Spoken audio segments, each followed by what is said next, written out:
అందరికీ నమస్కారం. ఆహారం, ఆరోగ్యం, ఆయుర్వేదం సిరీస్లో ఈరోజు మనం కీరదోసకాయ గురించి తెలుసుకుందాం.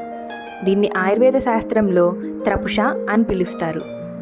ఇందులో విటమిన్ సి, కే వంటి విటమిన్లు, మెగ్నీషియం, పొటాషియం, మ్యాంగనీస్, ఫోలేట్ వంటి మినరల్స్ పుష్కలంగా లభిస్తాయి. ఇది గ్యాస్ట్రిక్, మంట మొదలైన పిత్త అసమతుల్యత వల్ల కలిగే రుగ్మతల్ని తగ్గిస్తుంది. అలాగే శరీరంలో రక్తపోటు, చక్కెర స్థాయిలను నియంత్రిస్తుంది. మూత్ర విసర్జన ఇబ్బంది ఉన్న వాళ్ళకి ఇది మంచి మందుగా పనిచేస్తుంది. శరీరంలో కలిగే అధిక దాహార్తిని తగ్గిస్తుంది. దీన్ని శీతాకాలం, ఎండాకాలం తినడం వల్ల శరీరానికి మేలు చేస్తుంది. వర్షాకాలంలో దీన్ని తీసుకోకపోవడం ఉత్తమం. గమనించవలసిన విషయం ఏంటంటే, జలుబు, దగ్గు, అలాగే తరచుగా మూత్ర విసర్జన చేసే రోగులు దీన్ని తీసుకోకపోవడం ఉత్తమం. గుర్తుంచుకోవాల్సిన విషయం ఏంటంటే, ఐబిఎస్, ఇరిటబుల్ బౌల్ సిండ్రోమ్ ఉన్న వాళ్ళు దీన్ని తినకపోవడం మంచిది.